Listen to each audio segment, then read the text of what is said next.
Russia has warned the transfer of F-16 fighter jets to Ukraine raises the risk of NATO getting involved in the conflict. Now, this follows pledges from Ukraine's allies at the G7 summit in Japan to supply advanced weaponry, including the US-made aircraft, to Kyiv. The Ukrainian President Volodymyr Zelenskiy has assured Washington that the warplanes would not be used to strike Russian territory.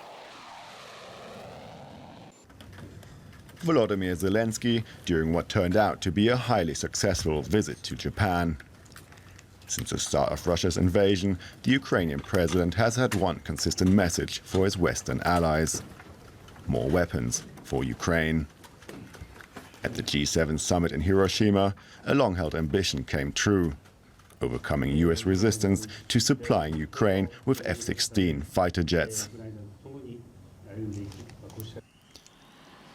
With thousands of F-16s in service in dozens of countries, the versatile fighter is seen by Kyiv as the best aircraft to challenge Russian air superiority.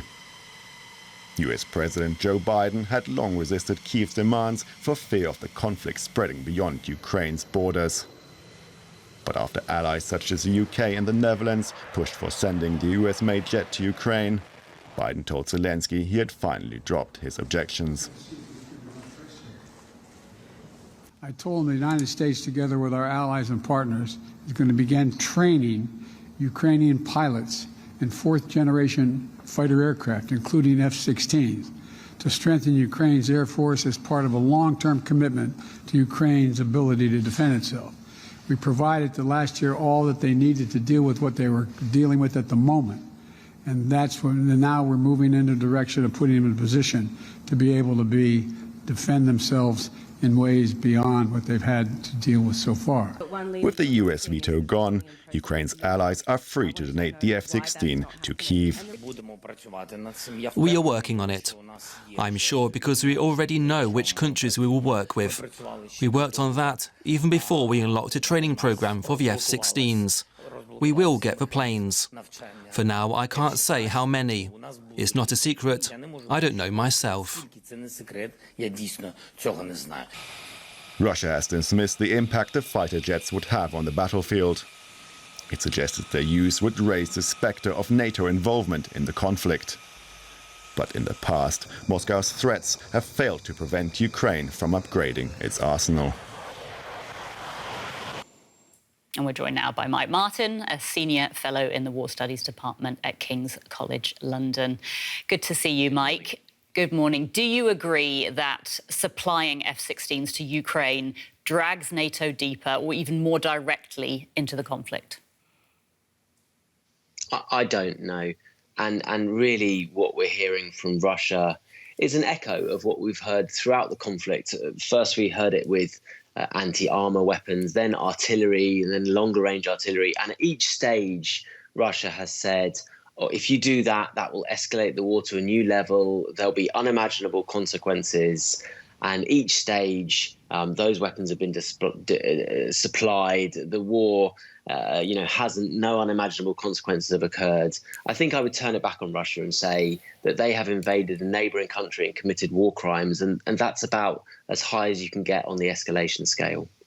Now, we know that Ukraine is not a NATO member. So how far can NATO and the West go in supplying Ukraine with weapons?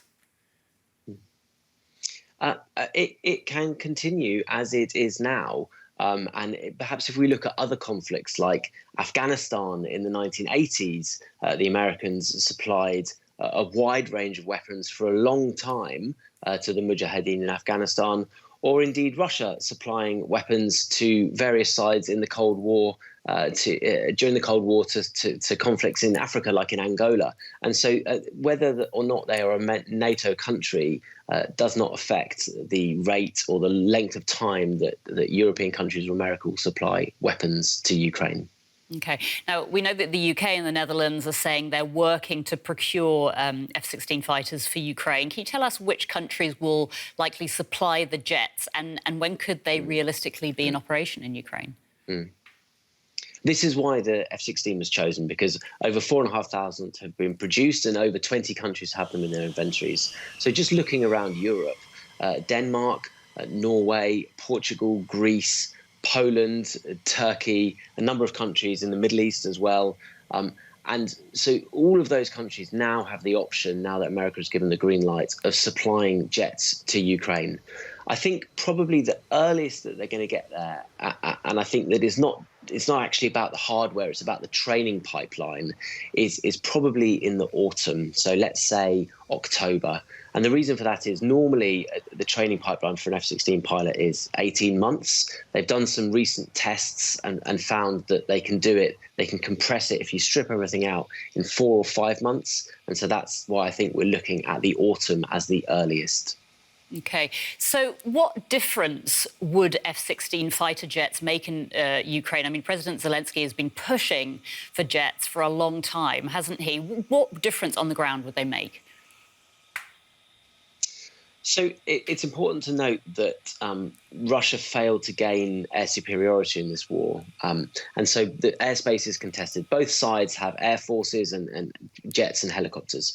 But what the F-16 does is it massively boosts Ukraine's air force in numbers and also in the quality of the jet. And specifically what they'll be using these jets for is to strike Russian targets in the rear. So it's a bit like the recent Storm Shadow cruise missiles that the UK has provided. What they allow Ukraine to do is to hit logistics, command and control, all those important things that you need in warfare, but well behind the Russian lines, so hundreds of kilometers behind the Russian lines. And so we'll start to see a lot more of that as we go into the autumn. And you think, from what you're saying, that this could make a significant difference in the direction that this conflict is taking? I think it's an extra layer. I'm very wary to say this piece of technology will be a game changer. Everything is hailed as a game changer. But what I think this does is it continues to keep the pressure on Russia, and it continues incrementally to increase Ukraine's capability. And that's really what we've been doing over the last year, degrading Russia's ability to fight war and incrementally increasing Ukraine's ability to fight war. Mike, thanks so much for that. That's Mike Martin from King's College London. Thank you.